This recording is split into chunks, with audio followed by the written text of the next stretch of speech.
Halo, baku dapat lagi dengan kakak film. Bagaimana kabar kawan-kawan semua? Mudah-mudahan tong semua diberi kesehatan dan rezeki yang lancar. Kali ini kakak akan menceritakan film yang berjudul Hitman Bodyguard yang dibintangi kakak ganteng Ryan Reynolds dan Om Samuel Jackson. Ceritanya dong dua ini orang paling jago di dunia. Pace satu nih bodyguard paling andalan, sedangkan Om itu pembunuh bayaran paling ditakuti di dunia. Bagaimana keseruan ceritanya? Tak perlu lama-lama lagi, kasih siap teh sama kasih hangat, setel volume pas-pas, dan tong mulai.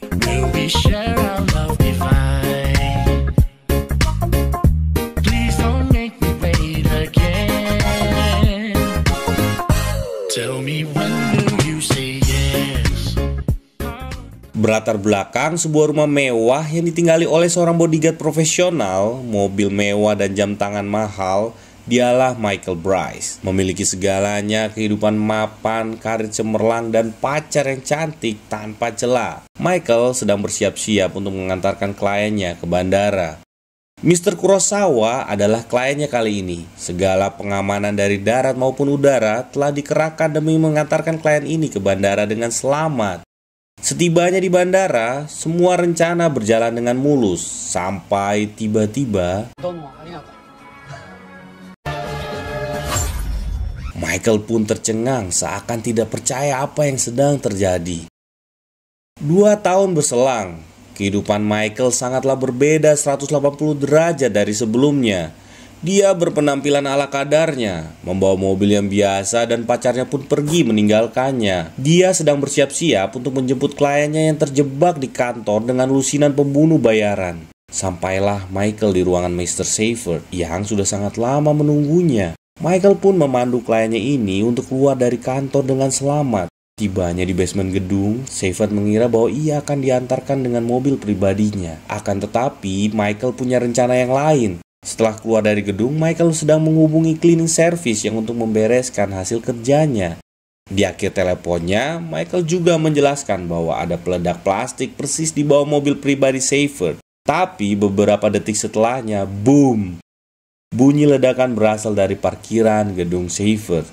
Mereka pun masuk ke dalam mobil dan ternyata Michael juga menyelamatkan anjing kesayangan Seifert yang membuat kliennya itu sangat senang. Namun bau yang berasal dari mobil Michael sangatlah mengganggu. Padahal Seifert sempat mengira bahwa Michael adalah agen profesional.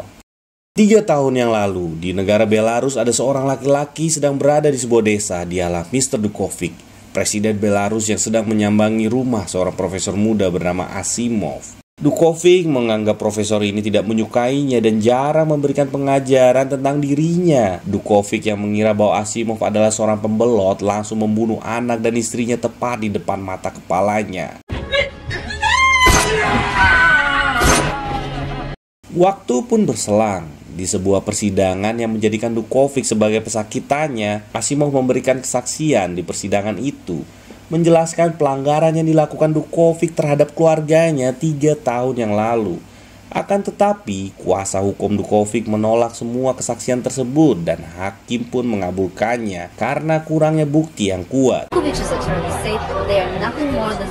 Di negara bagian Manchester, kita diperkenalkan salah satu saksi kunci dan pemilik bukti kuat untuk kasus Dukovic. Dia adalah seorang pembunuh bayaran yang dituntut sebanyak 24 kasus bernama Darius Kincaid. Interpol menawarkan akan membebaskan istrinya jika ia mau memberi kesaksian pada persidangan Dukovic. Kincaid pun langsung menandatangani surat perjanjian tersebut. Direktur Interpol yang bernama Kasoria langsung mengarahkan pengawal untuk Kincaid agar segera dibawa ke Den Haag, tempat persidangan Dukovic.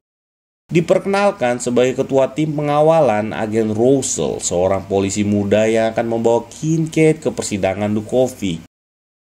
Singkat cerita, mereka pun berangkat menuju Den Haag. Tak lama berselang, mobil pengawalan pun dihadang oleh pasukan Dukovic untuk membunuh Kincaid.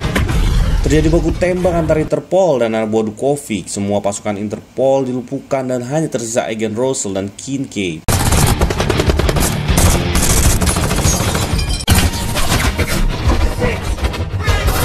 Kemudian Kincaid meminta senjata kepada Russell dan mereka pun bekerjasama untuk melawan pasukan Dukovic.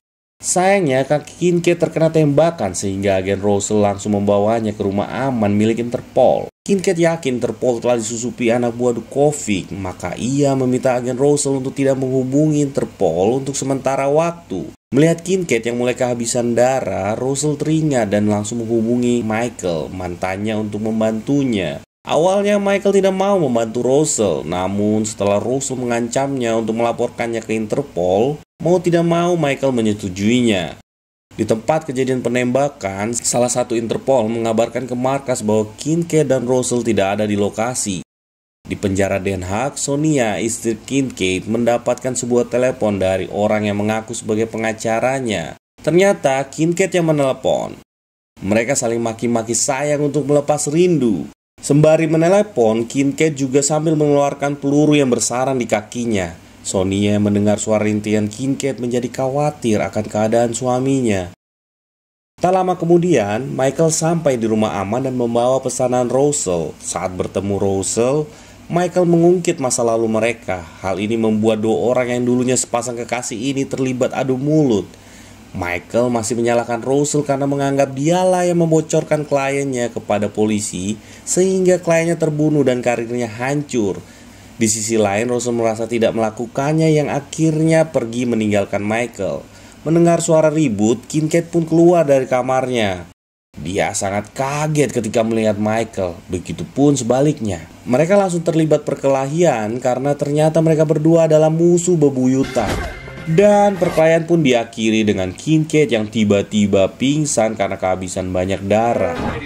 Setelah itu, Russell yang belum mengetahui penyusup dalam kesatuannya meminta bantuan Michael untuk membawa Kincaid ke Den Haag. Agar Michael mau membantunya, Russell menjanjikan nama baik dan karir yang cemerlang apabila dia menyelesaikan tugasnya. Di Den Haag, Wakil Direktur Pace Voucher, ini dia orangnya, yang ternyata adalah pengkhianat Interpol, mendatangi Dukovic untuk meminta bayaran atas bantuannya selama ini. Bukannya mendapat uang, Dukovic yang marah karena Kincaid kabur malah menusuk tangannya dengan pulpen.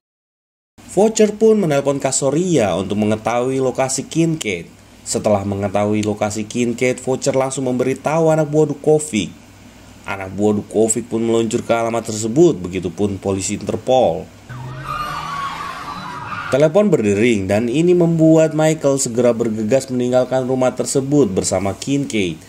Mereka berusaha menuju ke atap tetapi sudah ada helikopter yang memantau mereka. Dari cara bertarung kedua jagoan ini kelihatan bahwa Kincaid sangatlah sembrono dan tidak menyukai rencana. Sedangkan Michael sangat terencana, rapi dan elegan. Lalu mereka pergi menuju Den Haag dengan menggunakan mobil milik Michael. Dan lagi-lagi Kincaid pun memprotes bau yang ada di mobil Michael. Di markas Interpol, melalui rekaman CCTV diketahui bahwa Michael lah yang membawa kabur Kincaid. Kasoria yang mengetahui masa lalu Russell bersama Michael langsung menginterogasi anak buahnya itu. Russell yang tidak mematuhi protokol diberhentikan sementara dari tugasnya. Menanggapi keputusan bosnya, Russell menjadi marah dan sangat kesal. Voucher yang juga melihat rekaman CCTV itu terus mengabarkan anak buah Dukovic tentang keberadaan Kincaid. Setelah itu, Michael dan Kincaid berhenti sebentar di sebuah penginapan dan mencoba mencuri mobil yang terparkir agar mereka tidak dapat dilacak oleh anak buah Dukovic. Mereka memang terlihat sangat cocok dan mereka pun segera melanjutkan perjalanan menuju Den Haag. Di tengah perjalanan, Kincaid menceritakan alasannya ia bisa tertangkap. Waktu itu, ia dijebak oleh polisi yang mengatakan bahwa Sonia mengalami kecelakaan dan Kincaid pun langsung mendatangi rumah sakit. Dan bola! Perjalanan pun diisi dengan ejekan antara dua musuh bebuyutan ini. Di penjara, polisi menanyai Sonia tentang keberadaan Kincaid. Mereka mengkhawatirkan keselamatan Kincaid. Namun Sonia tidak mau memberitahu para polisi itu dan malah menasehati mereka. Macam film-film action pada umumnya, anak buah Dukovic berhasil mengikuti mereka sampai ke tempat mereka mengganti mobil. Kemudian anak buah itu melanjutkan pengejaran berdasarkan rekaman CCTV penginapan itu. Di tengah perjalanan, Kincaid hendak buang air kecil dan terus-terusan meminta Michael untuk menepi. Akhirnya karena sudah ditahan sama keberisikan Kincaid, Michael pun memberhentikan mobilnya. Ternyata Kincaid hanya berpura-pura dan mau melarikan diri. Untungnya Michael tidak bisa dikelabui dan menyergap Kincaid lagi. Ketika kedua jagoan ini mulai ribut, tiba-tiba mereka dihujani tembakan dari belakang. Mereka berdua sempat menyusun rencana untuk melumpuhkan anak buah Dukovic. Namun Kincaid dengan sacet-sacetnya langsung menghabisi semua anak buah Dukovic lebih dulu dari Michael. Karena aksi baku tembak itu, mobil yang mereka bawa sudah meledak dan terbakar. Mereka pun hendak membawa mobil anak buah Dukovic, tapi tiba-tiba pupus sudah harapan kakak Michael, tapi Om Kincaid malah tertawa terbahak-bahak. Mereka pun akhirnya melanjutkan perjalanan dengan berjalan kaki. Selama perjalanan ini, Kincaid terus mengkuliahi Michael tentang cinta, cinta, dan cinta. Di tengah perjalanan, Kincaid melihat lampu mobil dan mereka akhirnya menumpang mobil itu. Dan sampailah mereka di pelabuhan. Kemudian mereka menyeberang dengan kapal feri untuk sampai ke Belanda. Disinilah terjadi percakapan yang dramatis antara Michael dan Kincaid. Kincaid menceritakan kontrak pertamanya, yaitu saat usianya masih 16 tahun. Di sebuah gereja ada seorang pendeta yang didatangi seorang penjahat.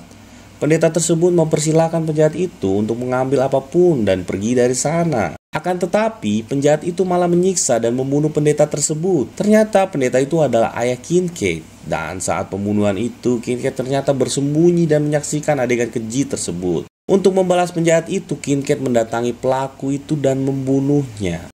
Sesampainya di Amsterdam, mereka berdua pergi ke salah satu tempat persembunyian Michael untuk mengambil motornya. Kincaid kemudian mempersiapkan diri sementara Michael sedang menelpon Russell. Russell yang sudah tidak sabar menunggu kedatangan Kincaid di persidangan malah memaki-maki Michael. Yang mana Michael malah membahas tentang hubungannya dengan Russell dan memaafkan Russell. Michael sangat kaget akan reaksi Russell dan ia baru sadar kalau Kincaid sudah kabur. Tanpa waktu lama, Michael dengan mudah menemukan Kincaid yang sedang membeli bunga tulip. Michael membuntuti Kincaid dan terus menyingkirkan orang-orang yang ingin menghabisi Kincaid. Ternyata Kincaid membeli tulip untuk ditaruh di sebuah jam dinding raksasa tepat di seberang jendela penjara Sonia. Setelah itu, Kincaid pun turun untuk menuju ke persidangan dan bertemu dengan Michael yang sedang melumpuhkan orang yang membuntuti Kincaid sedari tadi. Michael sangat kesal dengan keromantisan Kincaid yang memaksakan diri untuk mengantarkan sendiri bunga itu, sementara nyawanya sedang dalam bahaya. Tetapi Kincaid lagi-lagi mengkuliahi Michael mengenai persoalan percintaan. Michael lalu menceritakan alasan ia dan Russell putus. Michael menganggap Russell lah yang melaporkan kliennya yang bernama Kurosawa ke satuannya sehingga kliennya itu terbunuh. Mendengar itu, Kincaid langsung tertawa terbahak-bahak. Kincaid mengatakan bahwa Russell tidak melaporkan Kurosawa, akan tetapi dialah yang membunuh Kurosawa. Mendengar hal ini, Michael sangatlah marah kepada Kincaid dan pergi meninggalkannya sendiri. Saat Kincaid sendirian, pasukan Dukovic langsung menyerbunya. Terjadi kejar-kejaran antara Kincaid, anak buah Dukovic, dan polisi Interpol. Michael yang tidak bisa kalau misinya tidak tuntas pun memutuskan untuk melanjutkan misinya untuk menyelamatkan dan mengantarkan Kincaid menuju persidangan. Anak buah Dukovic menyerang Interpol agar tidak kehilangan Kincaid lagi. Aksi tersebut semakin seru dan Michael menjaga Kincaid dari kejauhan. Dibantu Michael, Kincaid akhirnya berhasil selamat dan kabur dengan menggunakan speedboat. Akan tetapi, Michael ditabrak dari belakang oleh anak buah Dukovic dan dibawa ke markasnya. Di sana ia disiksa untuk memberitahu lokasi Kincaid. Michael pun menjawab. Dan ternyata Kincaid memang berada di belakangnya. Dengan brutal Kincaid menghabisi semua anak buah Dukovic yang ada di situ. Kincaid pun membawa Michael yang sudah terlihat lemas.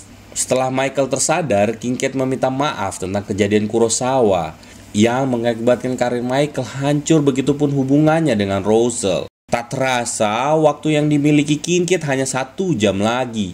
Karena waktu yang sudah semakin mepet, Russell menelpon Michael untuk menanyakan di mana mereka berada. Michael mengatakan permintaan maafnya kepada Russell. Dan ketika Michael ingin mengatakan perasaannya, tiba-tiba kakak Deta lempar keluar. Mereka akhirnya sempat terpencar. Sambil melarikan diri dari anak buah Dukovic, mereka menyicil menghabisi para penjahat tersebut.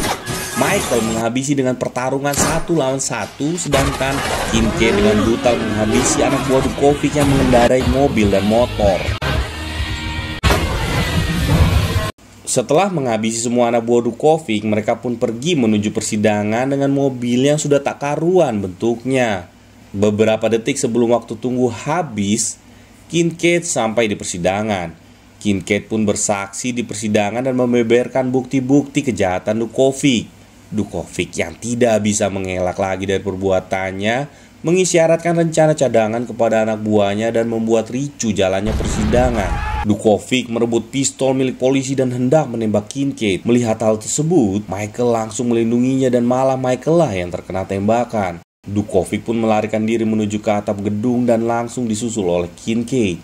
Setelah Kincaid berhasil melumpuhkan anak buah Dukovic yang mengawalnya, ia juga harus melawan anak buah yang sedang berada di helikopter. Ia berhasil menembak dari jauh orang di helikopter itu dan helikopter pun terjatuh. Dukovic yang sudah tak bisa lagi melarikan diri harus pasrah dan mati dibunuh oleh Kincaid. Tidak ketinggalan, penjahat satu ini, ya, penyusup yang selama ini menggerogoti Interpol. Amelia yang melihat gelagat mencurigakan dari bosnya ini pun menyusulnya keluar dari ruangan sidang. Amelia ingin mengecek HP bosnya ini, akan tetapi Voucher menolak. Mereka akhirnya terlibat pertarungan cukup sengit. Melihat Amelia yang terlibat pertarungan tersebut, Michael pun menembak Voucher.